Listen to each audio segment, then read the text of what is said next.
Hi, everybody. It's episode 362 of PodQuest. We didn't clap. Oh, fuck. You're right. Hang on. 1, 2, 3. Please keep that in. Hi, everybody. It's episode 362 of PodQuest. Hey! Hey! Again. I guess so again. It's Wednesday, July 21st, right? Yes. Yes, Nice. that's it.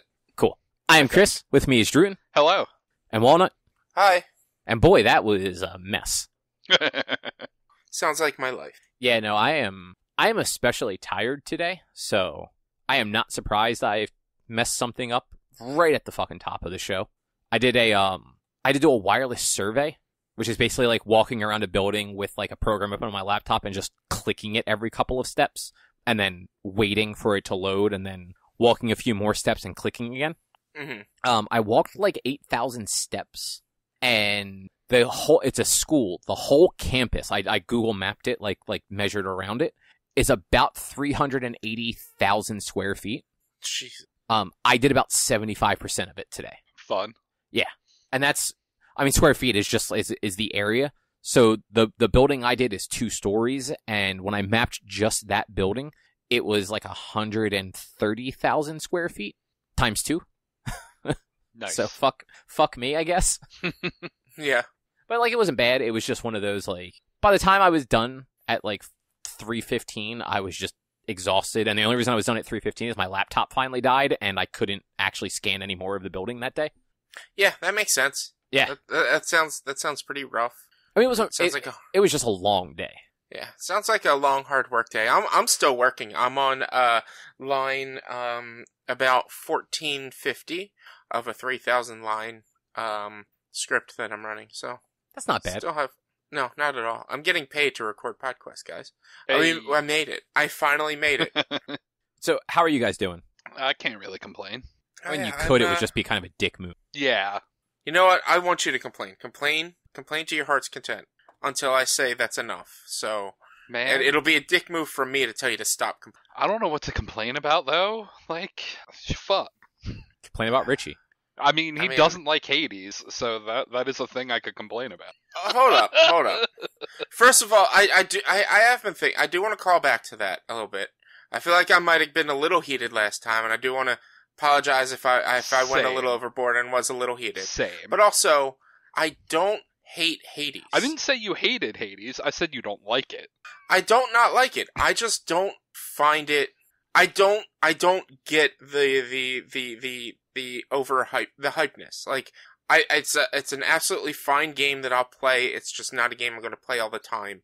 And like, I'll jump on it. Like, that's how I play a number of roguelikes or whatever roguelikes. So I'll jump on when I have time to play it. But I don't think it's all that amazing that the world hyped it out. That's all. I don't not like it. It's just I think it's a little funny. So you like roguelikes, right, Rich? Yeah. Okay. So you generally enjoy them. I don't. I'm just they're not my cup of tea. Yeah. I like Hades a whole bunch. Like, I think it's a very good game. And you're just like, it's fine. Whatever. I don't understand the hype. I'm like, no, it's great. It's wonderful. It's just, I personally feel like it was overhyped, and if you guys don't agree with that, you don't agree with that. It is what it is, but that's just... Yeah, you can have the wrong opinion. It's okay. This is true. Look, everyone has the wrong opinion. Especially you right now. Yeah. Anyway, Rich, what's on the agenda today? Oh, so on the agenda, I don't know if you guys follow me on Instagram at B_1.006. Plug. Don't actually put plug in there. I was just like throwing that. It's a joke. If you saw my Instagram post, I got my new PC yesterday, so we're going to talk about that a smidge. I've done some streaming on there, played some new games. Then Steam announced the Steam Deck 2 days after my PC shipped, or the day my PC shipped. I didn't even think about that. That's hilarious. Yeah. Cobb, you watched the next 2 installments of Fear Street, or is it 1 installment? I've been meaning to watch. It is 2. I actually forgot last week that I watched the second one, so okay. I figured I'll just do a quick little synopsis of both of them. Yeah. Then we're gonna have a full-on, because who gives a fuck, spoiler cast, because this is a movie that no one really cares about. Spoiler cast, a Space Jam, because all three of us watched it. New Legacy. And boy, was that a thing. And then I have no idea what Hacks on HBO is, but I think that's something I've watched. Yeah. It's a short little comedy series. It's good. I think you'd like it. Okay. I'll have to look into it after we talk about it later. I mean, that is the right move. So anyway, Rich, how is that PC of yours? Dude, the thing is pretty. So I got the an Omen, an HP Omen, and it took over a month for it to ship, just about. And it came in yesterday while I was working. So it wasn't supposed to come until today. I did not realize that my memory sticks were gonna have lights on them. Dude, I fucking hate that. When you sent that picture and I saw your memory lit up, I was unreasonably aggravated at it. See, like, one of the options it had was to put lights in there, and I was like, nah, fuck that shit, I don't need it. I'm not that big of a PC gamer. I don't need it. And then when I'm, like, turning it on and sending pictures and videos of people, it's lit up, and I'm like, did I get the light up option? Did I really do... No, it's just my fucking sticks. What the hell? This is stupid. I love it. Like, it's such a waste of power, like electricity power. Yeah, it's so... Honestly, let's be real. It's probably using processing power, too, that you could be using on other stuff. I mean, probably. I don't really... I mean, I'm not really I'm not using a lot of CPU power now anyway, because it's a brand new processor that can do a lot more shit than my old one. But yeah, it's just weird. It just says Fury, I guess HyperX Fury DDR4 RAM sticks. Look them up. They're really cool looking, but they have just LED lights that just glow rainbow colors. Nothing else glows? Nothing else glows at all. It's so weird. It is weird. Yeah. I mean, the front light for like the front of the computer, that shines into it, so you can actually see inside, as well as just like the little. Cool. It's the little Omen diamond, but it shines out and then inside. And then my 3060, right? That's what I got. I can't remember. I think so. My graphics card just says GeForce RTX, and that's lit up. And it's like the size of like a small child. Yeah, about that. It's I think it's a 2-bay card, right? Yes, it is. But I've been playing some games. You guys might have seen on stream yesterday. I might have seen. Keyword might have. If you tuned in the first 30 minutes, all you saw was a blank screen and Richie yelling at somebody. Yeah, you definitely didn't see that yesterday. But I streamed some of what's the game? Sorry, I'm getting a phone call at the same time, so it's throwing me off. No, Orcs Must Die 2. On stream with Tim, I streamed some Mario Golf as well. And then, yeah, I downloaded the game. It's free to play right now. It's on Steam. I don't know if it's always going to be free to play, if it's just free to play right now, but it's free to play at the moment. It's called Muck. It is a action survival roguelike, I guess. I don't know. Like, somebody explained it to me as, like, sort of a roguelike, but also a survival game. But it's very fast-paced. So what it is you land on this island, and the whole goal is to get off the island by repairing a boat that you have to find before you can even start repairing it. You land on the island with nothing. It is at about noon, and at midnight, it goes dark, and monsters start attacking you. And I think it's maybe about 10 minutes per day. So you have probably like 5 minutes before it turns nighttime. And in that time you have to like get a rock, knock down some trees, make some axes and some pickaxes and start getting materials. And then the enemies start attacking at night and you have to fend off the horde. You can take time to build a base, or you can just take time to build armor. You could play with friends, and it's probably more suggested to play with friends because you can revive each other if somebody dies. So which makes it easier. Otherwise, it's just flat out permadeath. You die, you're dead, and you have to restart from the beginning. There's no saving or anything like that. As you kill enemies, they drop coins that you can go run around, and some treasure chests are 25 coins, others are 200 coins. Depends on the chest itself. And I've played a handful of just solo games with this, and I have a lot of fun playing it. It's stupid. It's one of those kill time games.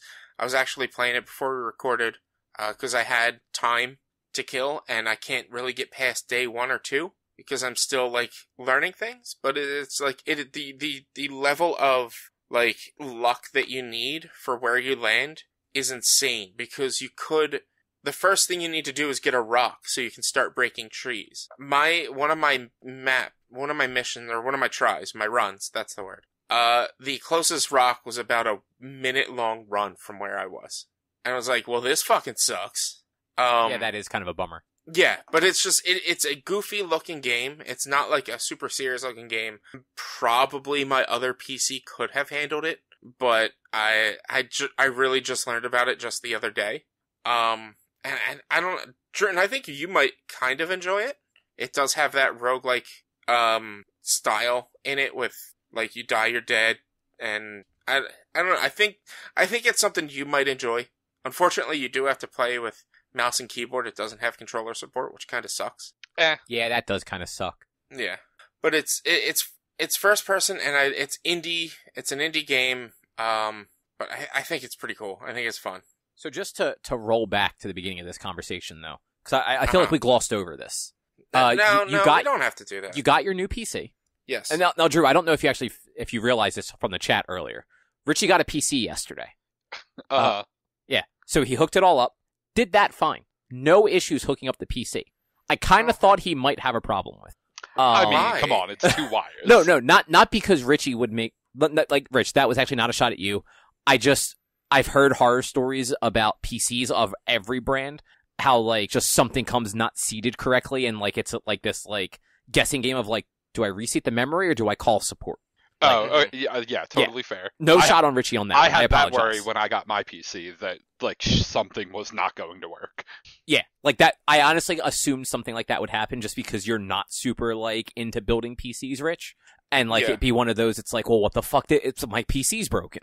But instead, no. All that worked. You got everything set up and running. You decided to play a game on Twitch. You tweeted it out. You put it on Instagram, what have you. I checked it out. I'm like, well, let me see what he's doing on his new PC. Only I couldn't because your screen was black because you weren't casting the screen. Look, alright, this was my second ever cast from a PC.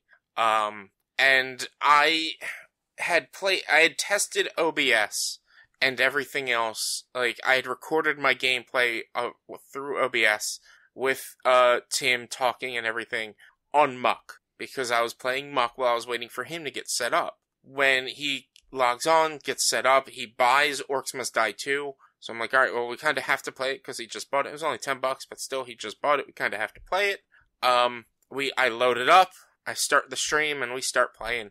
And I just, like, having a good time, not even thinking about it, forgetting that in OBS, you have to change the source of what the game is. Because all I've ever done was just hit the broadcast button on my PlayStation 5 and it broadcasts the game. I just have to change the title. Which, also, my title for yesterday was City Skylines while I was playing Orcs Must Die 2. Yeah, I was going to mention that too.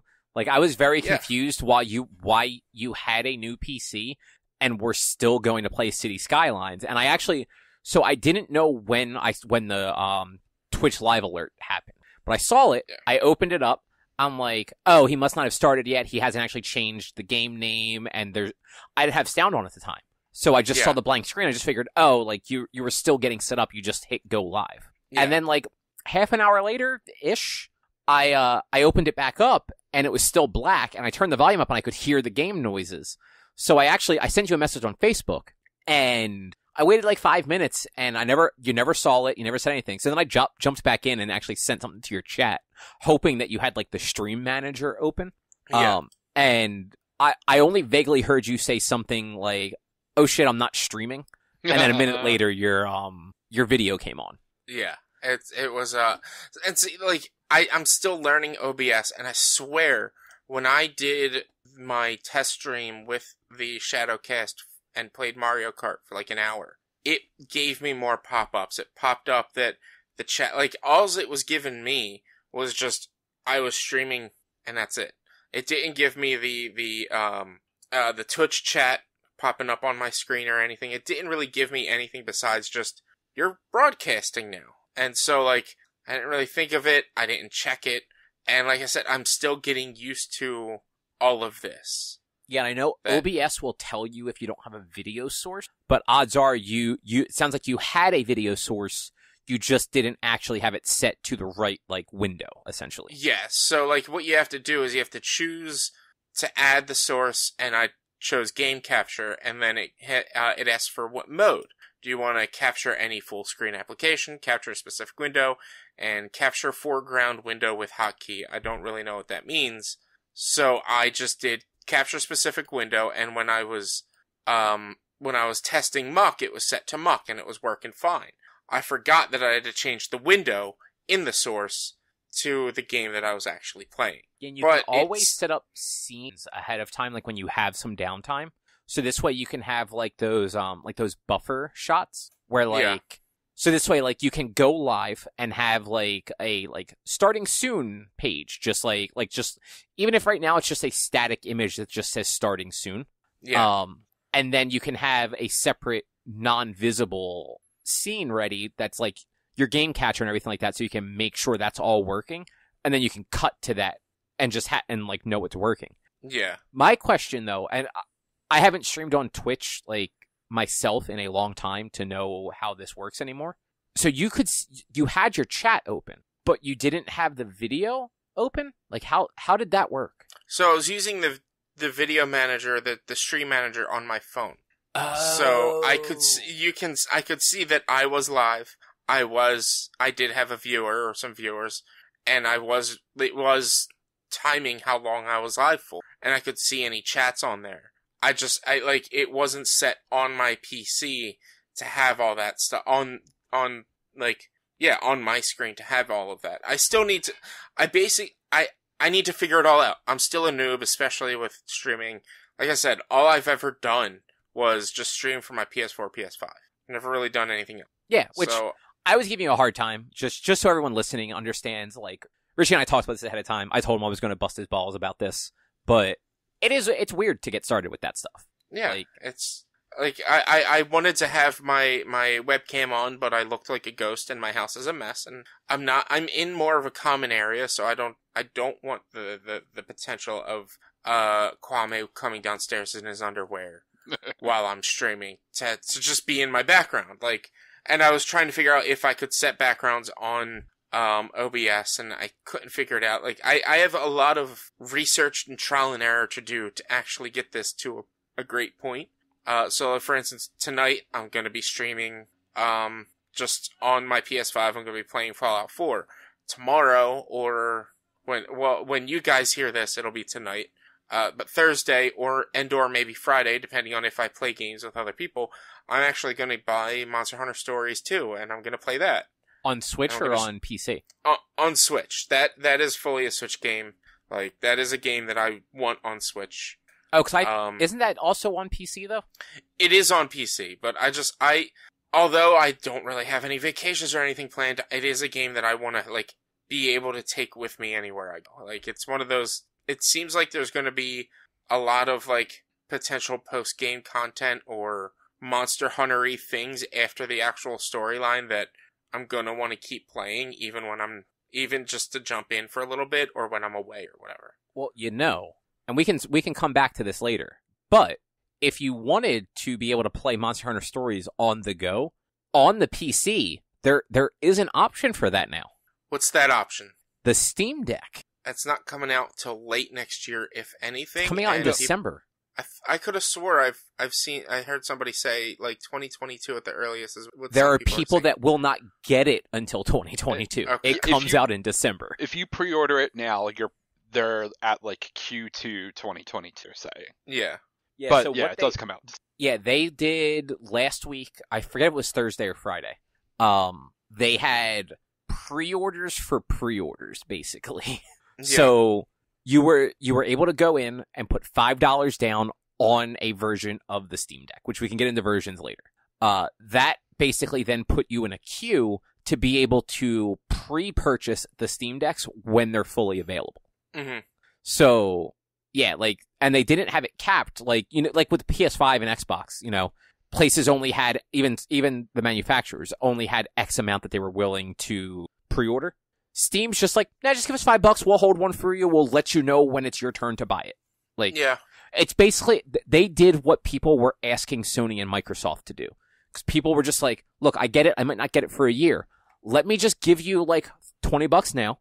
In a year, when it's my turn to buy one, just send me a fucking email. If I decide I don't want it then like, fuck me. I ignored the email. But like, let me just queue up for it now, and then I don't have to play this stupid game trying to buy one. Yeah. And Steam's like, we got you covered. That is a good idea, and one of the cool things is they're letting you install any software you want on it, so like Discord and probably things like OBS and stuff. But I just spent $2,000 on a PC. That's fine. These are these are starting as low as $399. Do you want a $399 Steam Deck though? Like, what's on? It comes with a carrying case. Like, what kind of power does the $399 come with? The same, the more expensive ones have. Yeah, Really? spec-wise, memory, processing power, video power, all that stuff is the same across all three models. Yeah. The difference is internal storage. So the $399 one is a 64 gig. The $529 one is 256 gigs, and the $649 is 512 gigs. Each one does get a little bit better. Like, so the middle grade one at $529, it's a faster NVMe drive. The 64 gig one is an eMMC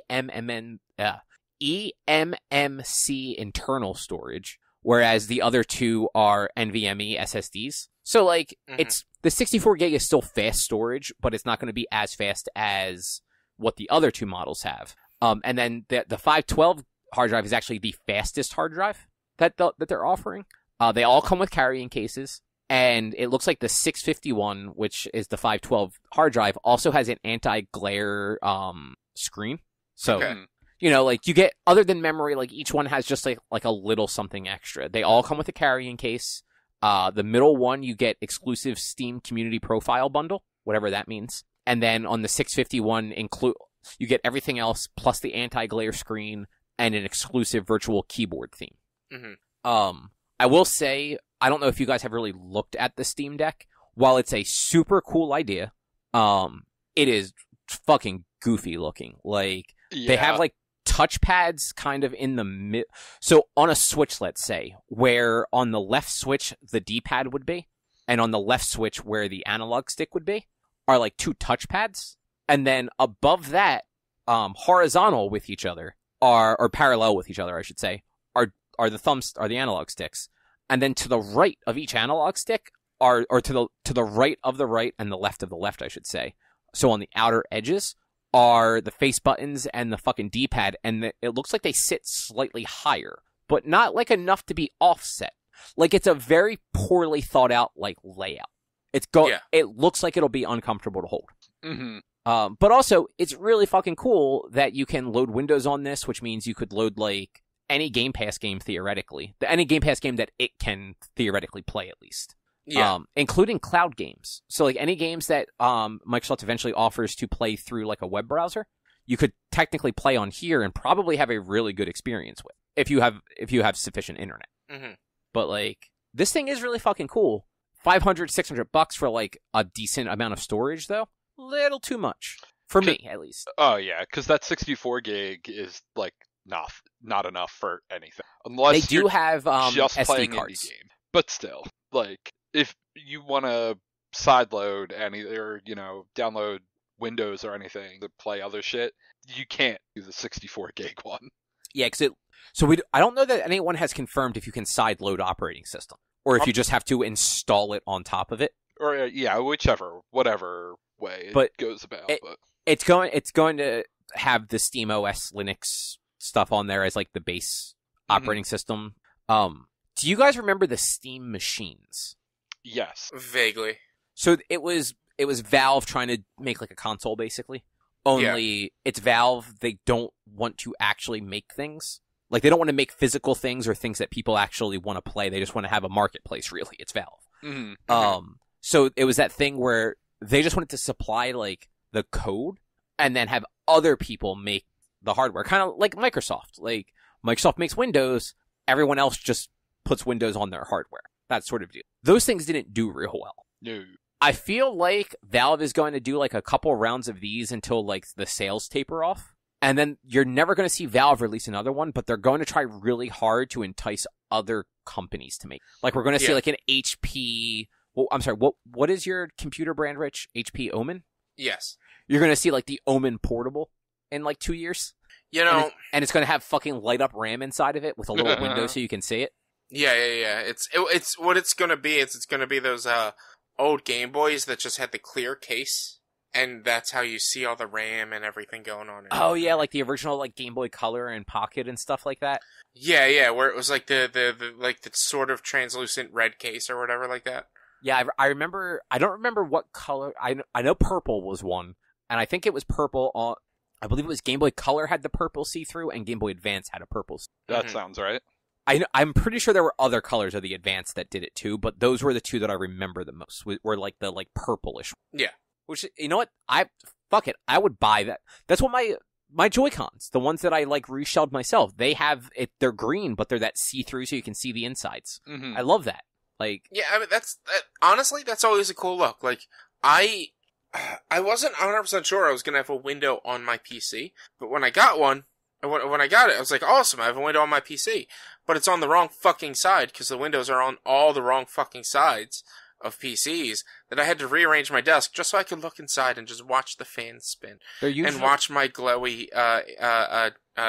RAM sticks. I mean, it's not that it's on the wrong side. Like, they're almost exclusively on the left-hand side of a tower. Yeah, but 90% of the world is right-handed, and they're not going to have it on the right side of them because it's going to take up too much space. Like, my PCs have always been on my left side, no matter where or what I was doing. It's always been on my left side. So I'm gonna throw something out there. I have almost always set up PCs on the right-hand side of me. It's all about just setting up your space. Yeah, I mean, my space was best laid out because of my work computer. It was best laid out to have it on the left side. But I'm like, I want to be able to look at this thing. So that's reasonable. Uh-huh. Yeah, like, so I moved I moved all my D&D books over to where my old PC was. I put this there. I put just like all the random junk that I had on my desk behind it, so that it's out of the way, but still close enough to where if I need it, I can grab it, and yeah, but like, I hate that the window's on the friggin' wrong side. I mean, yeah, that's just how cases are set up. Like, it is the universal way cases have always been. It's just how they do things now, or not always have, and it's inconvenient for you. Yeah, I mean, I'm not the only one who's like, and it's not really a complaint. It's more of just like a preference thing, and like, I'm not the only one who's been like, it's always on that side, and I don't often get to look into my computer case type of thing. I've seen a lot of people like online that like take pictures of their setups will have their computer horizontal, like against like the wall, like not behind their monitors, but like the same wall that their monitor sits on, so that like the front of the PC is basically facing their screen. So they can still easily reach up and press the button on their screen, but so that the window is also still visible. See, in order for me to do that, I would have to... I like, right now, if I were to have it so that the window is visible as I'm looking straight and not looking to my right, I would have to face the whole PC to the right, which makes the front of it look out the window, and I'd be looking at the back of it. It's just... I don't have a great setup. You'd have to put it on the other side of you facing that way, but then you'd have to, like, rearrange everything. I'd have to rearrange my entire desk. Yeah. But as far as the Steam Deck goes, would either of you actually buy one of these? If I didn't just get a PC, I would have probably gotten this. Probably. I don't know that I would. Like, especially after seeing it and seeing the button layout and shit, like, that thing looks uncomfortable. Yeah, you're not wrong. I think it's super cool. Like, it's a really cool idea. It's basically all the stuff that, like, people kind of wanted from like, a Switch Pro in a weird way. Mm-hmm. But not at the same time. Oh, yeah. There is just a straight up Steam button on this thing. That's kind of funny. Also, this is kind of like unrelated. They apparently, and I haven't looked at like a close up of it. The face buttons are apparently the ABXY in the Xbox configuration. That makes sense. but the fucking triggers are L1 and L2 like PlayStation. And that's just weird because like none of them have the same anything like that. Like every controller is different in some way. Oh shit! I'm sorry. I'm just scrolling through like the tech specs. This thing also has an R4 and R5 buttons on the back, like almost like the Vita touchpad. Mm-hmm. That's all. This thing's got a lot of fucking buttons. I mean, PC games have a lot of buttons. You're not wrong. So this has a 4-core processor. Up to 3.5 gigahertz, so that's decent. An RDN graphics card. It doesn't say a specific size. 1.6 gigahertz is what it's saying. 16 gigs of memory. So like it's not like an overly powerful thing, but like it's not bad. Like it can definitely do some stuff. Mm-hmm. It'll probably run almost anything you want it to at 720p, which is what that screen is. So. Yeah, which, I mean, that's fine. Like, if you're playing something small like that, like, that's plenty. Mm-hmm. Now, and it's a touchscreen. I haven't looked into it. Is there a way to connect it to a bigger screen? It does or not is it look just... like it. No, it is going... You can hook it up to a dock that they will sell separately. Oh, is that the plan? Awesome. Yep. Okay, because it does have a USB Type-C port on top, which I assume is the charging. I think it has multiple. Not according to the diagrams on their site. But, yeah, you can use a USB-C dock to video out on it from everything I heard. Honestly, that makes sense. Like, I mean, if you can plug in a USB-C monitor or dock to a Windows PC, like this is essentially going to run like a Windows PC if you load Windows onto it. Yeah. Oh, actually, literally on the Steam page for it, there is a thing I just scrolled down and found the official dock. There's a dock too. Yeah, it's got USB-C for power and connectivity. It's got extra USB ports so you can plug like mouse and keyboard into it if you want to. Ethernet and an HDMI 2.0 and a DisplayPort 1.4. So like, yeah, you could make this your PC if you wanted to. That's actually, you know what? Like, it is cool. I don't want one. Just it's expensive and it's laid out poorly. But like, in like 3 or 4 years, if they make a revision or if another company makes a revision and kind of fixes the janky layout of everything, like this could be an actual competitor to like the handheld market. Mm-hmm. For sure. Fun stuff. Sorry, Rich. I know we kind of like segued away from that very quickly. Is there anything else you want to say about your PC? I mean, not really. It is kind of weird that like I haven't moved my mouse or anything, and so the RAM and the back fan shut off when I'm not doing anything. The processor fan's still on, but all the lights, the RAM, and the back fan shut off since I haven't touched my mouse in a little bit. But everything else is running fine on my computer. That's just kind of weird, but that's one of those like weird things I notice it does. Did you go in and fix your what's it called? Like sleep settings? No, I haven't done any settings I haven't like done any personalization settings and stuff like that yet. I probably should at some point. Because it's also, if I usually put my computer to sleep instead of turning it off, but the big light over the Omen, or it's the Omen insignia, that stays on if it's in sleep mode.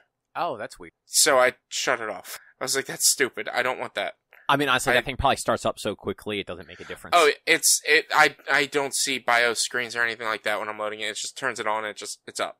And I was like, all right, cool. I don't need to sleep it anymore. I'll just shut it off. You definitely, when you have time, go in there and fix your sleep settings so that especially because I know you normally do Brose in person at this point, right? Yeah, we should be back to in person. Last session, we just couldn't fit scheduling in. But yeah, we should be in person next time and from here on out.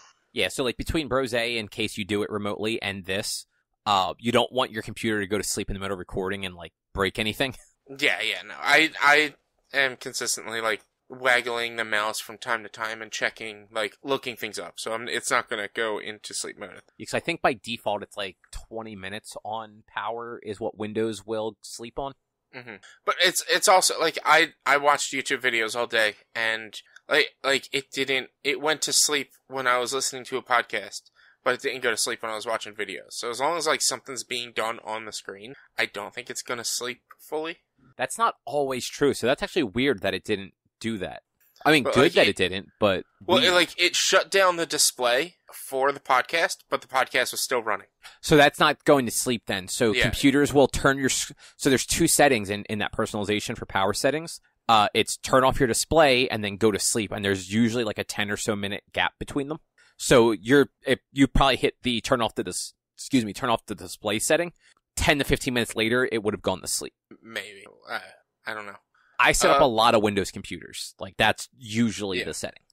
Yeah, like, I still have a lot to go through it. I kind of want to actually set up an actual background on my monitor, since I've never actually done that on my home PC.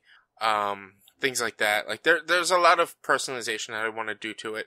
But it's just, right now, it was like, it's straight up like a template for games and a place to game on, to play all the games I haven't been able to play. Like, I'm finally going to play Genshin Impact probably this weekend, or maybe wait to play it next week on stream or something. Because, like, I was holding out because there was no cross-save, and I've been waiting for it to come out on Switch.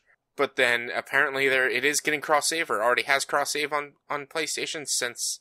like, the beginning of this month, so it wouldn't have mattered, but I didn't realize that, and I was like, oh, I gotta download Genshin Impact and play it, because I hear that game's fun and it's something I'm gonna enjoy. Yeah, I might actually download it on PlayStation now that, like, I have to double check and see if cross-save came out yet, or if it was just the new like, the next-gen version that came out, and cross-save is still coming. I was reading an article, and it said, like, how to do cross-save in Genshin Impact, and it was dated July 9th, but I don't know. Yeah, I know you have to connect your Genshin account on PlayStation somehow, but yeah, because that game, I enjoyed it a little bit on the phone, but like just controlling with a touchscreen like that is just not fun. So I do want to play that on an actual controller and see what it's all about. And something fun that I just found out, Trenton, you might like this. Mm-hmm. You can use your Stadia controller as a PC controller now. Oh, they finally allowed that. I guess because since they're shutting down Stadia, they're like, yeah, fuck it. No, they're not. Like, I thought they were. They shut down the studio that makes Stadia games. Yeah, they're just not making internal games anymore. They're still gung-ho as far as marketing is concerned about Stadia. Yeah. Well, it is going to shut down. It just has not been announced as shutting down. At least with Steam, you have to, as far as I can tell, you have to put it into big picture mode in order to get it to work, but you can get it to work. Weird. That's still cool, because I like that controller. That's actually a really nice controller. It was weird, though, because when I was playing Orcs Must Die last night, it wouldn't hit the right trigger button. Like, I would hit it, but it wouldn't do the right trigger action. So that is weird. I don't know if maybe I needed to remap it, or maybe not all the buttons are compatible. I'm not sure. It could have just been a setting thing. Like, you might have just had to go into the game settings and, like, remap the button to be whatever it's supposed to do. Yeah. I don't, who knows? But I ended up having to play that game on mouse and keyboard. I'm hoping once I don't know what I'm gonna wait to get, but once games for Games Pass, and I'm really interested in come out, and I get that first month for $1, I'm hoping I can use a Stadia controller. If not, my Xbox One controller should still work. I might just have to update the hardware or whatever. Yeah, and you should be able to actually just sync your Xbox One controller directly to your PC. Yeah. Mm-hmm. Like, so 360, you needed like a dongle adapter thing, but Xbox One, as long as your PC is Bluetooth compatible, which it should be. It does. His controller is probably not Bluetooth. I thought the Xbox connected to PC over Bluetooth, though. But those original... I have day one. I have Xbox One day one. So, like, those it literally says day one edition. Oh, that's right. I forgot you got yours at launch. I mean, the Bluetooth Xbox One controllers didn't come out for, like, 2 years. I got my Xbox 2 years in. Okay. So, Rich... I think it was when the S came out. They switched to... Now that I'm thinking Rich, about it. if your controller doesn't work on PC... let me know. I have an extra Xbox One controller you can use. Awesome. Thank you. You're welcome.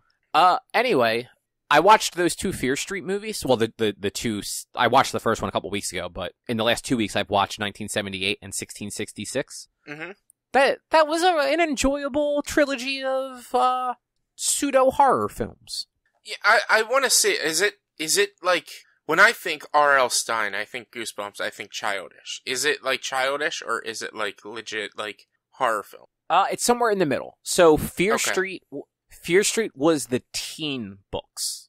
So they were Okay. meant for like your 13 to like 16-year-olds. So they're a little darker, a little more violent. As far as I can tell, these are not based on any of the books specifically. They're just named after the series. I actually never read the Fear Street books. I read Goosebumps and I read Ghost of Fear Street, I think is what it was called, which was so like, let's say Goosebumps were supposed to be like grades like 2 through 3 or 1 through 3 or something like that. Ghost of Fear Street was like 5th and 6th grade level. Like it was a little bit more advanced, but like not by much. And then Yeah. Fear Street was meant for like the next jump up. Okay. But so 1978 is a camp horror movie. Like everything happens at a summer camp. It has the girl from Stranger Things, Max, I want to say her name was in this show. The actress's name is Sadie Sink. She's the redheaded girl. Yeah. She is one of the main characters in the 1978 one. She is playing the teenage version of an adult character from 1994. Okay.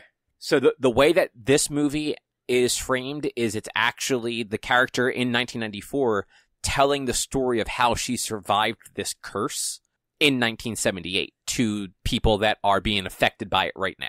Mm-hmm. So like the movie is bookended by those two, and the middle of it is this summer camp movie in 1978. And like it starts out right away with it starts out with a bunch of teenagers being the shittiest fucking people you can imagine, and you just hoping they get killed. Like That just sounds like teenagers. but it's one of those where it's a group of like 3 girls and 1 or 2 guys, I forget how many it actually was, chasing the girl from Stranger Things, tying her up to a tree, like by her arms, like not by her neck or anything like that, so that she's literally hanging by her arms from a tree with her arms spread out, and then trying to fucking set her on fire. Yeah. Like they were the worst. And they get back at the lead girl a little bit by dumping cockroaches on her later in the movie, and before like everything fucking goes to shit. But that the movies as a whole, it just sets up like a really interesting legend, I guess you'd call it, of, you know, this woman, she was a witch, she was murdered in the 1600s. Now there's this curse. If you see her bones or something like that, she is going to basically come and kill you. Mm-hmm. And that's kind of like what everyone thinks is going on. And throughout 78, characters see the bones or whatnot, or her grave. I forget exactly how it was worded. And these monsters, which the monster in this one, very much like a Jason Voorhees-esque character. At one point, he actually gets a burlap sack pulled down over his head, and he walks around with a machete just killing everybody. And I mean, like, basically everybody dies at this summer camp. Yeah, sounds like a normal teen summer camp, like a normal 90s summer camp. Well, this Or is the 80s. 70s. 70s, a normal 80s, 70s summer camp. Yeah, and this... That's what I've heard about summer camps. It's just everyone dies. Like, that's just normal. Yeah, no, I'm pretty sure that's what happened in the 70s and 80s also. Yeah. But they kept it... So I mentioned this one after I watched the first one. The town is split into 2, like, halves. It's Eagleton and Pawnee, basically. So it's Sunnyvale and Shadyside. And everybody basically shits all over people from Shadyside. So this camp, they have a colors war. And the Sunnyvale people wear red shirts and all the Shadyside people wear blue. Like, they split them by the town they're from, not by, like, their bunks or whatever. Mm-hmm. But so that movie ends, and then 1666 happens, and it basically jumps right into 1666. And you basically see how this curse happened. And I don't want to give anything away because it ends up not being what anybody expected. But they do this cool thing with it where it's all of the actors and actresses that were in the other 2 movies. Some people that were in like bigger roles in one movie may have been like a smaller role in this one. But like the main girl from 1994 is actually the main girl in this one. And so are like a bunch of other characters that are like related to her in one way or another. Not necessarily family, but you know what I mean. Yeah. But what you realize as you're watching it is she is not really that character. Because every so often they'll flash and they'll show you a different actress as that character. And it's like, oh, this is some sort of weird, like, possession sort of thing or memory thing going on. And she is reliving what happened in 1666 as herself and seeing like her family and friends as the people involved. Mm-hmm. So was really cool. And then that movie actually, it's about an hour and a half, 2-hour movie, if I remember correctly. The first half of it is all 1666, but the ending half, and it's not even half, it's more than half of it.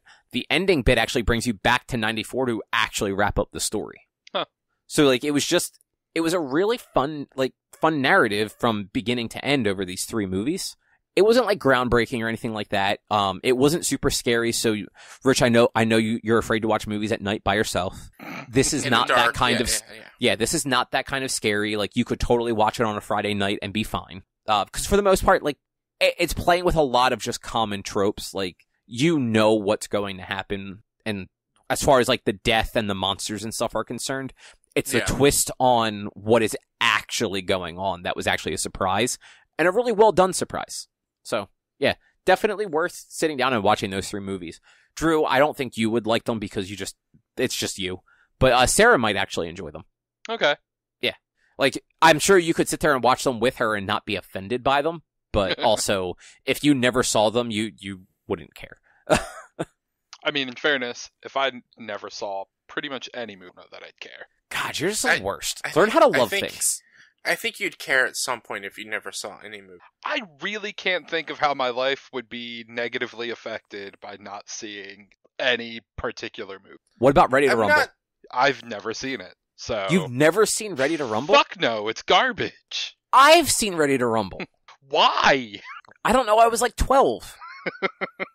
Come on, man. It's David Arquette. It's got that 3-story fucking cage. Uh-huh. It's everything you love. David Arquette and cages. It doesn't have to mean it would negatively affect your life, but I think at one point you'd be like, I am missing out on things. Maybe I'll see movies. Like, you would care at some point, maybe. No, that's the thing. I really fucking don't. Like, I do not care that, like, there's movies I haven't seen. It has no impact on me that, like... Well, no, like, that's not what I'm saying. Or, like, I don't care that I've never seen Breaking Bad, or I don't care that I've never seen the Godfather movies or whatever. But, like, if you've never seen any movie ever, you would eventually care. I really don't know. Like, I can't say that I agree with that, really. Like, I mean, maybe, but at the same time, like, it doesn't... I don't care. Like, I really don't. You know? I mean, you don't, because, like, you watch movies and shit, but it really does not consume any headspace for me about movies. $2.85. You can rent fucking Ready to Rumble on Amazon. Just do it. That's $2.84 more than I would pay. Come on. It's got Oliver Platt, Rose McGowan. I'm looking for names I recognize. Oh, I do like Rose McGowan. Bill Goldberg. I mean, yes. All DDP? of WCW. Was it really? I mean, it wasn't that many people from WCW. John Cena is in it?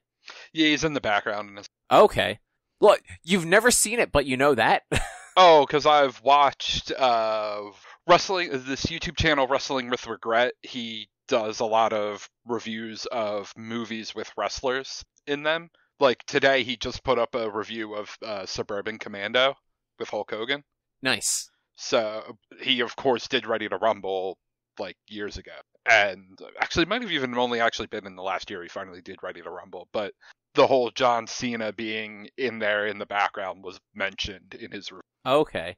You know, looking at so I'm on the Just Watch page for Ready to Rumble, and, like, scrolling through the people in it, I love how there are wrestlers, and rather than them just being credited as themselves, it's their given names, like their real names, or at least the names that they eventually probably changed to, playing a character. So some people like John Cena is just as himself, uncredited. But then, like, Bam Bam Bigelow is Scott Bigelow. I guess that's his real name. And sure. Booker T is Booker Huffman. Okay, that is his real name. But then Kurt Hennig is just himself. Well, because Kurt Hennig is Kurt Hennig's real name. No, I know that. I just think it's funny that, like, because, like, Kurt Hennig is playing a character in wrestling. So he's not really himself in that movie, per se. Fair, when you put it that way. So it's just one of those, it's like, why not be like, you know, Kurt Hennig as Kurt Hennig? It's like, it's in Harold and Kumar movies where it's Neil Patrick Harris as Neil Patrick Harris because he is not playing himself. He is playing a fucking drugged out caricature of himself. True. So, I don't know. But speaking of movies that no one wanted to watch, what did you guys think of Space Jam New Legacy? Whoa, hold up. I wanted to watch that. It was, am I wrong? But I'm pretty sure it was #1 at the box office this weekend. No, it was. But that's not saying much. No one's going to the fucking movies right now. I mean, a lot of people are going to movies. Because people don't care anymore. I went to the movies 2 weeks ago. So did you. No, I watched it. We actually ended up just getting on Disney Plus. Oh, okay. Personally, I'm not saying this is it's a great movie, but I enjoyed Space Jam. I enjoyed it. I liked it. It was cute. And I liked what they did for the premise of how this worked. Yeah. I think it had more promise than it delivered. I mean, that's also fair. I'd say Space Jam was a solid C. It's incredibly average. Could have been way better, but also could have been a fucking catastrophe. Yeah, it is definitely a movie that, at least for me, Cobb, you probably have different opinions, but for me, it's a movie I'm not mad I watched, but it's also a movie that, if I had not watched it, it would have been fine. It is just, I had a good time. There were a few personal laugh out loud moments. I was so, excited with all the, kind of cameos during the Doomball segment. It was Dom Ball, not Doom Ball. Thank you very much.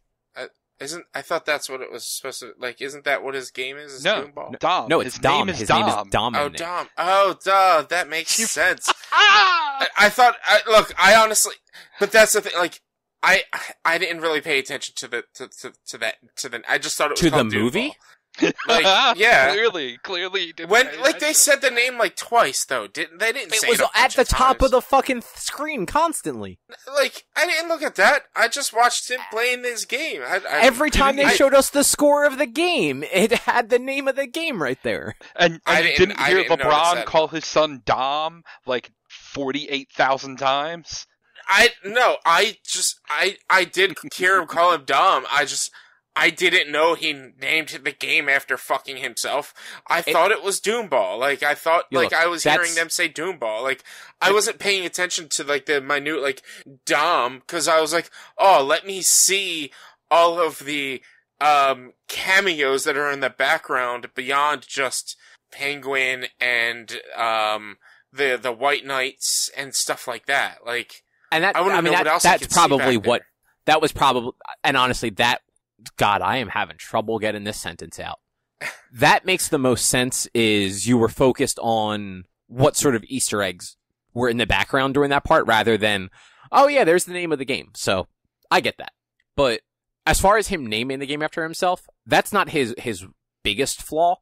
His biggest flaw is he's fucking smart enough to make a video game that is that is essentially a live service game without microtransactions from the appearance of it. It's fucking online. He's never made a fucking backup though. No. He's smart enough to make a digital scanner or a scanner. Him and his brother created the app that they used to scan the basketball players. I think it was just him. He created the app or created the program that was used to scan people. He's smart enough to do that. But like you said, not smart enough to back up his fucking character. Yeah. I don't know. I personally didn't enjoy the movie. There were a few moments that were kind of oh, that's cool, or finding all the little Easter eggs was fun. But in my opinion, they spent way too much time on the WB brand and not enough time on the actual characters. You didn't really get time with the Looney Tunes in a weird way. They were there for the game at the end, but that whole let's get the crew together.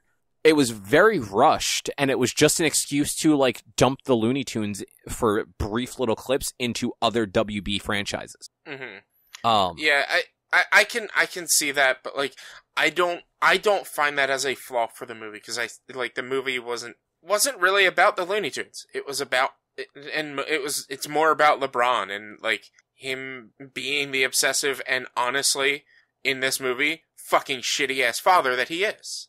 Yeah, I mean, it's weird because you could, at least in the movie, I don't know what the dude's like in real life. It seemed like he wanted to be the good dad, but he just didn't know what the good dad was. Yeah. Like, you know what I mean? Like, his role models when he was a kid were fuck video games, you need to ball. So then that's all he knew was balling. So that's what he was pushing on his kids, not realizing like there's more to life than basketball because his kid is a fucking prodigy for fucking making video games. Mm-hmm. Yeah. Also, I don't know how much you guys saw, but the internet, very angry that LeBron was playing a regular Game Boy, and behind him, they showed Game Boy Color graphics. I honestly, didn't even click to me that it was, like, colored graphics. I honestly thought it wasn't. No, it was. I thought it was, like, green. No, so when it showed him, like, when it showed the Game Boy screen itself, it was a classic Game Boy screen. But when he was playing for that, like, 30-second clip at the beginning, they did, like, an overlay behind him where you could see the gameplay while the camera was on his face as he was looking down playing. That that backlight, I guess you'd call it, behind him was colored graphics of the game. So, like, not what he was actually seeing. I don't care. I just thought it was funny how many people online were just like, nope, this is stupid. And a lot of people, a lot of people were doing it as a joke. Like, Brian Altano said something about it. And, like, he was joking about it more than anything. Yeah. It's the internet that got mad that fucking Lola Bunny wasn't hot. Wasn't fuckable like, enough. It's just, come on now. Like, it's the fucking internet. Exactly. This is why, it's why I hate nerds. It's why I hate the internet. Like, you know what? You can get past that. It's just you can get past that. There's 30 seconds, not even. I did really like how they filmed, like, the live action scenes in the real world. It kind of felt more sitcom-y filming wise than it was like just a movie, if you get what I'm saying.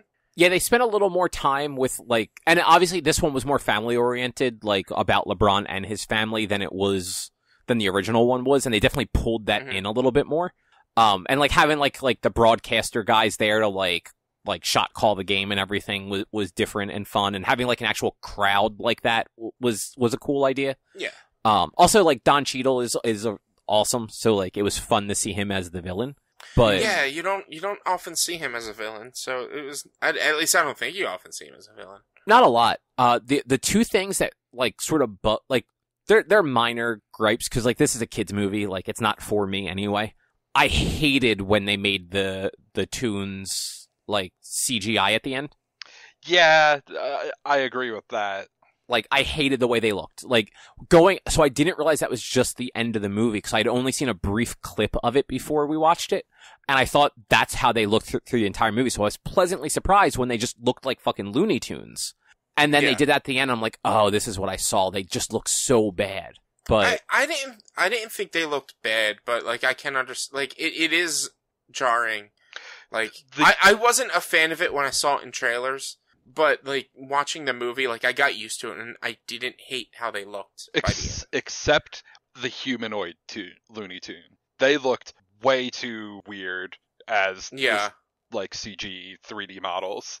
Everyone was a little too fuzzy, too. Like, I think it was almost like they're like, hey, we can make really cool fuzzy graphics, so let's just make sure that everybody is as fuzzy as possible.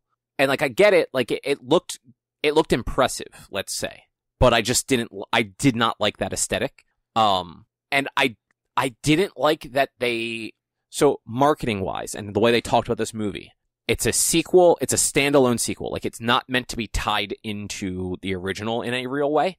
But then there were a bunch of times where they like pseudo referenced the old movie. Like, they kept like stepping towards the line, but not crossing it. Like on a bunch of the like little Michael Jordan references. It's like you could tell that they were referencing them playing together 25 years ago, but they never go as far as to say like, hey, we've done this before. So what I took from that was that Space Jam actually happened in this, like the original Space Jam actually happened in this universe, but was also a movie. Because I mean, I didn't take that from it, but okay. When they were on the backlot, they showed a Space Jam trailer, or not trailer, movie poster. When they were at WB, they showed a Space Jam movie poster. So Space Jam the movie is a movie in this universe that either only the Looney Tunes remember, or actually happened, but was also made a movie, and Michael Jordan just doesn't talk about what actually happened in his life because people are going to think he's fucking crazy. I mean, to be fair, like, the Space Jam ends with him fucking arriving to his minor league baseball game in a spaceship, so there's Does that. Uh-huh. Yeah, that's Did it? after they beat the Goon Squad, the original Goon Squad, or the Monstars, Monstars. if you will. He uses their ship to get back to his game, and like Wayne Knight comes out to introduce him and everything like that, and like he's already Michael Jordan playing fucking minor league basketball or minor league baseball, and then he comes running out of a fucking spaceship at his game after like he's been missing for like a week. I don't remember that. What I do remember at the ending is Michael Jordan bringing the basketball to everyone who lost their basketball ability, and them getting their basketball ability back. So this happens before that because he basically has to go from his basketball game to his baseball game. And then after he gives all of his friends their basketball skills back, they're like, "Yo, Michael, you want to play a game?" Or, "Oh, no, sorry, you're a basketball player now." And then it cuts to him returning to the Bulls to play basketball. Yeah. So, I mean, they made enough reference that they played a game before, and the little creatures from the first one are in the crowd. So that was this is actually not important. That was archive footage from the original. They did not reanimate them for this. They just clipped them out of the original movie and just kind of like slapped them on top. Yeah, I mean, that's not surprising. Yeah. But so I thought the Michael B. Jordan thing was funny. Don't get me wrong. That was a good joke. Yeah. But like, fucking come on, guys. Just fucking get Michael Jordan to just pop up for like 30 seconds. Like, show him in the crowd. Like, just let people know that Michael Jordan is there. Because you have people that are our age watching this with their kids who watched the original when they were their kids' age. Yeah. And it ties everything together for them. Yeah, it's just, like, I was hoping for an actual Jordan sighting, or like, just like, it would have been better if Jordan was a commentator. Was one of the two commentators, or maybe a third commentator in general. I think like, that would have been too much. I was honestly very excited when they played the Michael B. Jordan jokes. I'm like, oh, that's awesome. So they actually got him to like come back and he's going to like say something. Cause like he's not going to play. Like they would have teased that if he was actually going to like be in it. But I'm like, oh, did they actually keep like a Michael Jordan cameo like unannounced and he's going to have like a 30-second like Gordon Bombay like pep talk in the locker room before the second half? Kind of like he did in the first one. Was he going to walk in with the fucking magic water bottle for everybody again? Yeah. But instead they played it for a joke and the joke was funny. But I feel like they missed that. Like that could have just given the movie a little extra like heart. Sure. I can't disagree. Yeah. LeBron wasn't awful. Like he acted much better with the cartoons than he did with the humans. But like he had decent comedic timing for some of that stuff. Mm-hmm. But like, yeah, I mean, he's not an actor. Like I don't expect him to come out like I don't expect him to act against Don Cheadle and actually like hold his own. Yeah. No. I'm kind of annoyed at the cast they decided to take with the Looney Tunes. Like, why did you fucking grab Granny? Oh. Of all Looney Tunes, why fucking Granny? I mean, she was in the original. Was she though? Yeah. Like, was she? I don't know. She was one of the cheerleaders. Look, I don't even need that. Like, I hate Granny. I think Granny is like one of the worst. Same with, and this is going to be blasphemous probably to say, I could have done without Tweety Bird as well. I mean, Tweety Bird makes no sense to be on a fucking basketball team. Basketball is like 5 times the size of Tweety Bird. Yeah. Like, if we're gonna be in a world where we cancel Pepe Le Pew, which is fine, cancel Pepe Le Pew, I'm not mad at that, but can we just not have Granny on it because she's just a bad character? Not that she's a bad thing, but she's just not a funny character, in my opinion, and shouldn't be on a show. I don't know. I thought she was fine. Like, she did not add or remove anything from the movie. I hated every time I saw her on screen. I've never liked her in any Looney Tunes thing, cause like she'd be in the Sylvester vs. Tweety stuff, and like she'd like tell Sylvester to be a nice kitty and then leave, and like it's just like she's such a secondary or tertiary character that she kind of makes no sense to be there. But I don't know. Yeah. I felt like what they did with her in the movie was funny. Yeah, like I didn't mind it at all. And you know what? The Porky Pig rap was also very good. I loved the Porky Pig rap. It was so stupid, but it was a good stupid. I would love to have seen a little bit more Wile E. Coyote and Roadrunner. I mean, who wouldn't? They are arguably the best. Yeah, like Though we didn't get enough Roadrunner of total cheater. Like that fucking bird didn't dribble at all. He traveled the entire game. Okay, that is fair. Because look, I realize that like Dom Ball plays the rules of basketball kind of fast and loose, but they were at least fucking ball handling. You know, they were dribbling, they were passing. Fucking Roadrunner just he holds the ball between his ears some fucking weird way, or ear feathers, and just fucking races around the room. Well, in fairness, how do you know how many steps Roadrunner's taking? Yeah, that's the thing. Like, you have to dribble between every step. 2 right? steps. I think it's every 2 steps you have to dribble. But, like, does a Roadrunner actually run fast, or is he jumping fast and far? No, he runs fast. Like, he's a flightless bird, for one. True. And his feet are moving in a circle, and some weird unhinged knee sort of rotation. So he's taking multiple steps. And if he's running around the entire thing multiple times, he's definitely taking multiple steps. But is he actually stepping, or is he running on the wind? If he's not stepping on the ground, that's not a step. Like, again, he's a flightless bird. He can't run on the wind. I don't know. But yeah, I thought Space Jam was an enjoyable movie. It's not something I'm gonna I want to watch again and again, but it was a movie that I didn't get mad at the fact that I sat there and watched. Yeah, that's fair.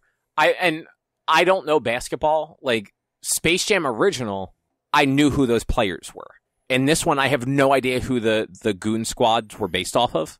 I just know that they are actual basketball players. Mm-hmm. But all of those, like, weird little cameos in the background, like, those were fun, like we said before, like, trying to spot things like, oh, there's, like, different versions of Batman villains, and there's the Jetsons back there, and there's the mask. The shark. The mask. The shark, I can't remember his name. Jabberjaw? Jabberjaw, yeah. What else? The goddamn gang from fucking A Clockwork Orange. Yeah, like, just, like... Yeah. And I like how it was split up, where all of the more like villainous characters were behind the Goon Squad's bench. Mm-hmm. That was a nice little touch. But yeah, it was a fine kids movie. Like, it's not for adults. Like, it is what it is. They definitely, it was a little too marketing heavy in my opinion, but it had a fun cast for the most part. So it's for kids. Kids will enjoy it. Yeah. Anything else you guys want to say about Fear Street, or shit, sorry, I'm looking at the outline and my eyes went above it. Space Jam? No, it's just, it's a fun movie. Fair. Last thing I'm gonna talk about real quick. I watched, it was actually a couple weeks ago, a show called Hacks on HBO. Mm-hmm. It's a comedy, it's like a half-hour comedy show that aired back in the spring, so it actually hasn't been out that long. It's only 12 episodes. It's got Jean Smart, who is very funny and has been on a lot of things. I can't think of anything else she has been in off the top of my head, so I'm trying to like look her up real quick. But she plays a old school Vegas comedian. She's about to break a record for the most shows at the hotel that she does shows at, sort of thing. And basically gets fired. Like, she's getting replaced by those weird acts that people come to see at Vegas casinos now.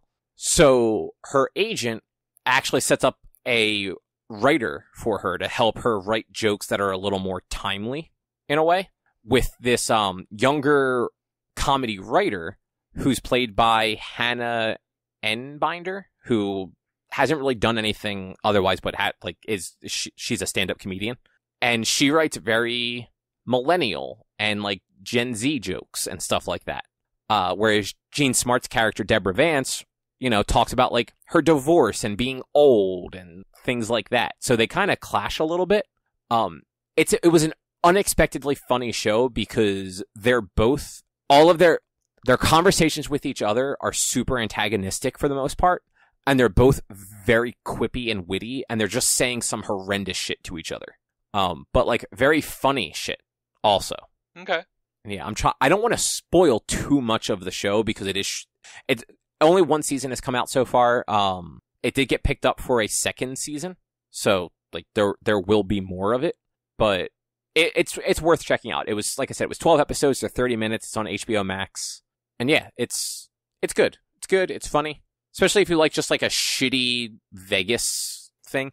Oh, Rich, mm-hmm. Deke from Agents of S.H.I.E.L.D. was on an episode. Okay.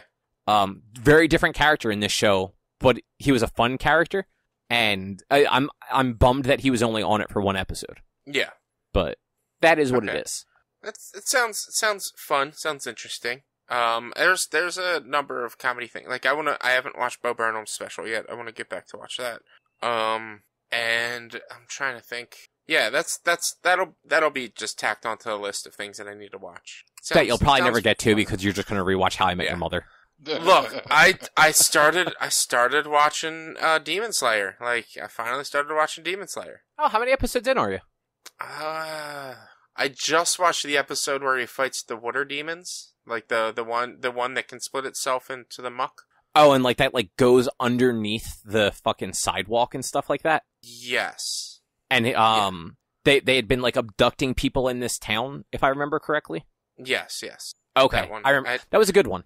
I think that's 5 or 6 episodes in. Like I'm not far, and I've been meaning to watch like an episode or two after work every day, but yesterday I was just excited to have my PC that I didn't really do that, and today I didn't have a lot of time to watch beforehand. So, and I mean, it's only 24 episodes, so it's like taking your time's not a bad thing. Yeah, I'm trying to get at least one or 2 episodes in a day.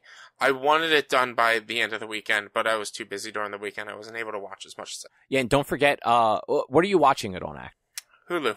Okay. Or no, Netflix. Netflix, actually. It's on Netflix. I think Funimation is the only place that has streaming rights for the movie right now. Mm-hmm. So if you sign up for like a free trial for Funimation after you watch the series to watch the movie, because it's not your normal anime movie. It's actually directly a sequel to the first season and leads into the second season. Yeah. I will watch that. It's on the list. It's a good show, though. It'll be watched. It is. It's not bad. I'm not hating it. I didn't think the first couple episodes were slow. Were like all that slow. It was like I liked that character development that they showed in the first 3 or 4 episodes. I enjoyed it. It's a slow burn. Yeah. But it's good. Yeah, and like I don't know if you agree, but it's nice that he's not just good at it out of the gate. Yeah, like because it's an anime, he does eventually get. He is just naturally good at it, but it takes him what's like close to a year and a half in order to actually become an official Slayer and everything. And that's yeah, exactly. That's what I mean. Like, yes, like in scope of episodes, it's maybe like 3 episodes, and he's competent at it. But because they tell you, like, I trained every day, all day for a year and a half to kind of be able to stumble the fuck through this.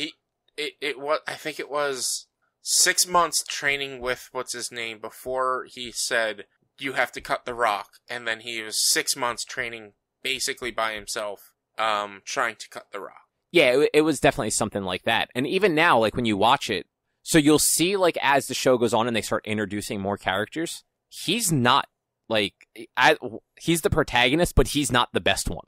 Like as far as like skill goes, and once they start showing you like the actual like veteran people that are like legit skilled, it's like, oh yeah, no, he is mediocre at best, isn't he?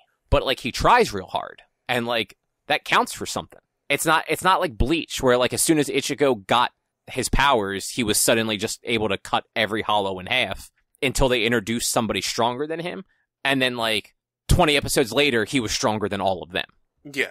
Like, it's very much he's a novice. Like, there's a reason he is a novice, and that everyone else is, like, I forget what the Hashiras, I think, are, like, the top tier guys.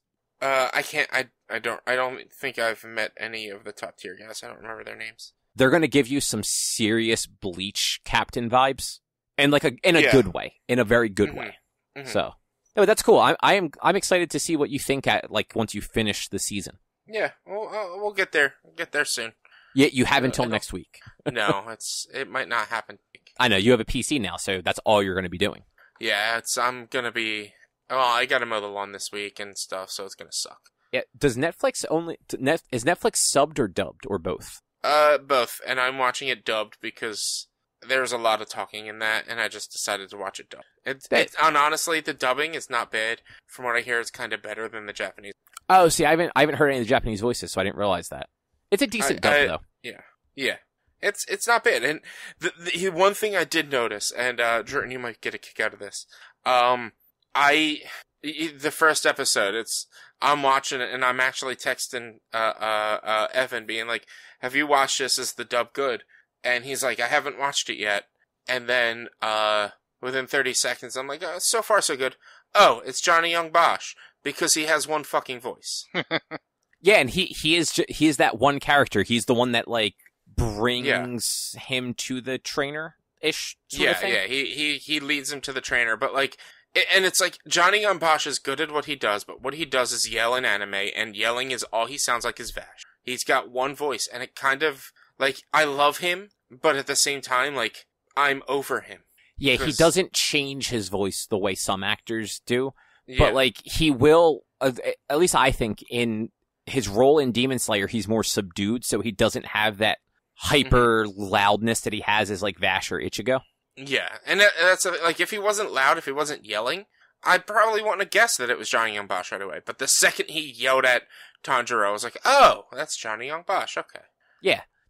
What did I watch that had somebody that it was just, there's a show, it's got a stupid name. It's like, Our Last Crusade or the Starting of a New World or something like that. It's actually kind of an interesting show. It's from, late last year, early this year. Mm-hmm. There's a character that was in like the 4th episode, wears all armor, you don't see him. As soon as he talked, I realized it was Endeavor. Like, immediately. Like, there's nothing different about his delivery or voice at all between this character and Endeavor. And I've never really noticed that that voice actor's voice anywhere else other than these two characters. And it's funny because they're both just kind of egotistical dicks from the look of it. Mm-hmm. But that's neither here nor there. Do you guys have anything else you want to talk about? No, I think that's a show. Yeah, this was a little bit of a shorter one. Not every once in a while there's going to be a shorter one. Not a lot of news lately. It's summer. It's not a lot of news. Not a lot of us doing a lot of new stuff. We do have in 2 weeks we have our book club. So, and that was also something I was going to talk to you guys about outside. I feel like once a month for book club is not often enough.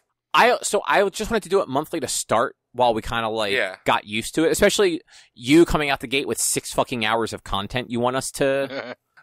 But it's like that's an easy 6 hours. That's an easy 6 hours. The message was easy. I'm still trying to find time to listen to the 5 hours of the other one. Man, I watch Critical Role twice a week. Okay, you can find the time to listen to a podcast. I am trying to find the time, but like I don't commute much anymore, so I don't have a lot of podcast time. So my podcasts tend to get backed up pretty bad. So I'm trying. Like that's why like the other day, like I didn't realize how short the message episodes actually were, because I think I had only really scrolled through and looked at the length of the what is the other one called? Life After? Life After. I'd only really noticed those episode lengths, and I saw they were like a half hour, 40-minute ish. So I'm like, all right, well, let me just listen to one episode real quick just to get like a feel for it. I'm like, oh, these are all like 10 to 15 minutes, and I just listened to the entire run because it took an hour and a half to listen to all of them. So you're already about halfway there. Like, I've listened to an hour and a half. There's still 5 hours of the next one. I will get it done. Don't get me wrong. Are you leaving in make sure you take out the promo, which is like a minute long, and the Afterlife After, which is an after show with Neil deGrasse Tyson. Like, make sure to take those out because I think Afterlife After is about an hour long. No, like that's without them. Because I want to say it's like 8 episodes for Life After, and every one is about half an hour long. Mm-hmm. Sounds about right. I'm gonna scroll down to it real quick. So what do we got? Okay, so it's 10 episodes, and they average about 30 minutes. So Drew, quick, what's 30 minutes times 10? It's 5 hours. Okay, cool. Hey, I was right. I just kind of like grabbed 5 hours out of my ass. It's 300 minutes, 5 hours. I'm not good at math at all. Not even a little bit. That would have taken me much longer than it took you, either of you. Embarrassingly much longer. I mean, the 30 times 10 is easy. Yeah, honestly, I didn't even think about that. But I don't know. I did not know 300 minutes was 5 hours. Like, that would have actually taken me a few minutes to figure out. Not 6, minutes, 12, but 18, 24. Come on. You don't know how to count by sixes? I mean, I can count. You didn't memorize your sixes in elementary school? Yeah, 30 years ago. That stuff like didn't like stick in your brain because No. in order to get the pizza party, you had to do it. Otherwise, you'd be left out and not be able to have the pizza party. So I did not actually manage to memorize. Like I was one of like 3 kids that did not have the multiplication tables memorized. I'm bad. I am legitimately bad at math. Like part of the reason I don't like the dice and everything in D&D is because of the math. Like I really, really am bad at math and I don't like doing it. I mean, I didn't memorize times table or counting by 6, but I could do 300 divided by 60. Yeah, no, I cannot do that in my head. Like I could do it if I sat down and really thought about it, but nope. I could probably do 1 through 10 times tables. 11 and 12 are a little iffy, but 11 for the most part I could probably do. It gets tricky at 11 and 12, but from 1 to 10 being 0 through 12, I could do the times tables. So I can definitely do the times tables. I am not good at that, like, drop a 0 from something and make it easier and still be able to figure it out correctly. So figuring out 60 into 300, I don't know how to do. And I realize now, because you told me it was 5 hours, that it becomes 6 into 30, which is 5. But when I'm on the spot like that, that is not what actually runs through my head. And I'll sit there and actually try and figure out, like, all right, well, 60 goes to 120, and then what comes after 120? Is that 300 yet? Like, it would actually take me, like, it would be an embarrassingly long time. I'm not good at math. See, and I even did the reverse of what you're saying, because I didn't do, like, let's see, take away the 2 zeros because there are 2 zeros. I did 6, 12, 18, 24, 30. Oh, 5, because you just add the 0. Like, you're counting by 6, but adding a 0 afterwards, but not actually saying 60, 120, 6, 12, 18, 24, 30. Oh, we're okay. Like, I did the reverse of what you're saying. Yeah, my brain does all sorts of those shortcuts real fast. So I think, and I might be wrong about this because it was a long time ago, I legitimately think going from Woodland to Collingswood in elementary school, that I missed a bunch of stuff. It's quite possible. When did you go to Collingswood? 4th grade was my last year in Woodland, and then 5th through 12 was Collingswood. See? 3rd grade was when because I had Miss Catoli, 3rd grade was when we had to remember the times table. And yeah, no, 3rd grade was when we did times tables, and I do know the times tables. Like, I can do all of those up to 11 or whatever, and, like, I can figure out I know how to do multiplication. I can fucking figure it out. I just can't do it as quickly as Drew just did the thing that I asked him to do. But, like, like the clap to figure out, this is English, not math, the clap to figure out syllables? Vaguely. Well, like, the concept, though, of, like, you clap at like, each breath or whatever, or each pause, and that's how you figure out the syllables in a word. Like, it's not exact, but it's, like, it's a thing that kids are taught. Okay. Like, I never learned that. Like, it wasn't until, like, high school that somebody said that, and I'm like, I don't understand what you're telling me. And I feel like that was one of those things where, like, Woodland maybe went over that, like, in 5th grade, but, like, Collingswood went over it in 4th grade, and I just fucking missed it. Maybe. I'm 32, and I'm just hearing this. Really? Also, huh. I never heard about clapping for it. Yeah, it's like, so if you're doing, what's a, like, 3-syllable word? I can't think of anything. Syllable? Oh, yeah, there you go. So it's syllable is how you're supposed to do it, I think. Again, I never learned it. Somebody said it in high school. Like, a teacher said it in high school, and everyone else seemed to know what they were talking about. Yeah, I don't know. I've never heard that. But they're also... go ahead. I'm just saying, they're teaching kids some crazy stuff nowadays That's in school, so... Oh, dude, you should have heard this school I was at today. In one of the rooms I was scanning, there were 2 teachers talking, and the one guy was saying he's teaching an anthropology class, I think he said, or something like that, and that they're doing genetics at some point, and he's like, I don't know genetics, like, it wasn't a thing you taught when I learned how to do this. And he definitely wasn't even that old. He's probably somewhere between our age and, like, early 40s. Okay. And, like, I was in the room, and I kind of, like, chuckled. I'm like, what? They really just didn't teach that before? He's like, no, not really. Like, it wasn't as advanced now. And it's like, a couple years ago, they figured out there was a whole other species of person at some point. Like, it wasn't just Neanderthals and us. There was another one. Yeah. But they like segued into, like, math and how weird teaching math has become, because it's not 2 + 2 anymore. You have to, like, break each 2 down into single digits and, like, create apples out of them or something fucking weird. Put them in boxes, and I don't know. New math is very strange from what I've seen. Yeah. But anyway, enough of me being an idiot. I guess that's the end of the show. Yeah. Yeah. Yep. And yeah, Rich, maybe you're right though. Maybe after these podcasts, with whatever Drew picks, we'll do it a little sooner than a month if you guys are up for it. Mm-hmm. Cool. Yeah. But yeah, that's a show. All right. Well, if you would like to find more of our content, you can head over to www.one-quest.com. You can also help us out by supporting us at patreon.com/onequest. If you can't support us there with dollars, you can go to your favorite podcast platform, Apple Podcasts, Google Podcasts, Spotify, Stitcher, all those fun places. Rate us, review us, subscribe to us. Those things all help a whole bunch. You can also find us on social media. We are facebook.com/onequestonline or at @1_quest on Instagram and Twitter. Our YouTube channel is youtube.com/onequestvideo. And you can always send us an email to social@one-quest.com. Otherwise, we will be back next week with something else to talk about. Thanks for listening. Bye. Bye. Bye.